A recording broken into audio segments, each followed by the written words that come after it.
This is Group 16. My name is Anyoleth. I'm Sue. And I'm Victor, and our topic is vaping, a public health crisis.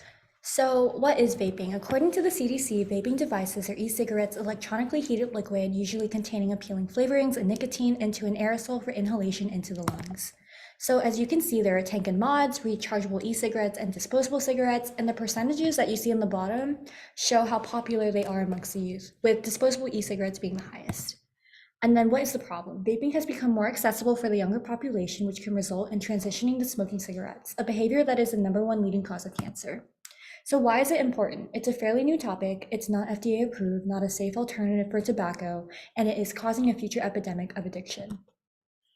Moving on to age prevalence, you can see that more than 3 million middle and high school students currently use any tobacco product, with 25% using them daily, the most commonly used being disposables and 85% using flavored e-cigarettes for the appeal of sweeter flavors rather than tobacco and menthol.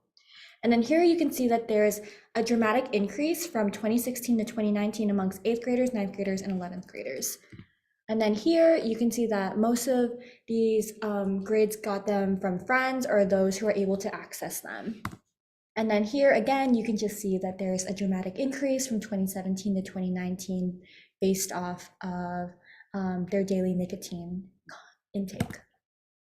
So here you can see the intersectionality of race and sexuality prevalence.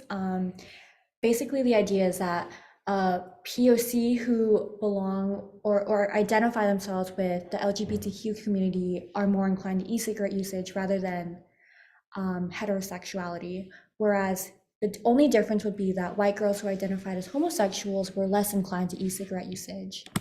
And then here with disabilities, students with disabilities were more inclined to utilizing e-cigarettes, and this would transition into adulthood, and this would be a continuous relationship. They would become addicted to cigarettes when they get older. Moving on, we want to know if anything has been done about vaping. Looking at government policies, let's look at local measures here in San Diego.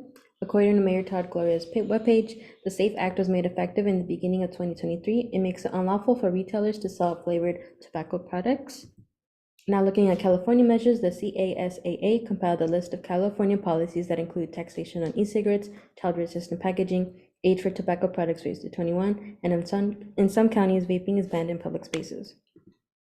In terms for federal measures, the FDA in 2020 made restrictions on selling flavored vaping products.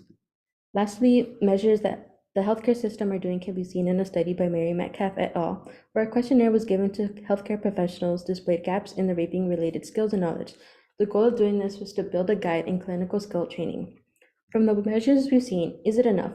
While these measures help alleviate, more can be done. This includes more restrictions, more educating on harmful effects, more studies on long-term usage of vaping, and more campaigns like the FDA's The Real Cost ads should be widespread like the one that will play right now.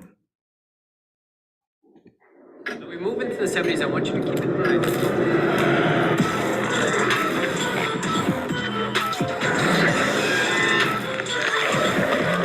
If you vape, nicotine cravings could take control of you. Are you possessed by nicotine?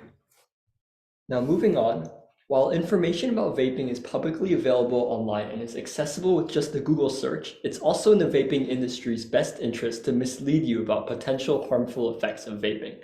Now, let's play a quick game. For each statement, is it a myth or fact? Vaping is only for adults. This is false. The vaping industry heavily relies on advertising to adolescents to gain new customers. They often skirt the line to market to young audiences. Next statement, vaping is safe while smoking isn't. This is also false. Vaping has been found to be harmful as well. While it can be proven to be less harmful than traditional smoking, it's still really bad for your health.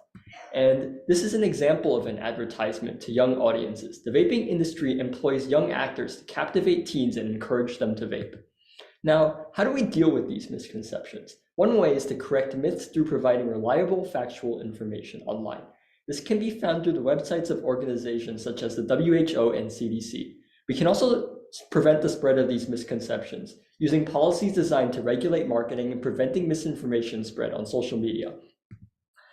But let's say you were tricked by the industry into starting and now you want to quit. Lucky for you, there's many avenues to start at. Some include the text messaging program, the Teen Smoke Free program, and quitting hotlines. And this concludes our presentation. Here are our sources, and thank you for watching.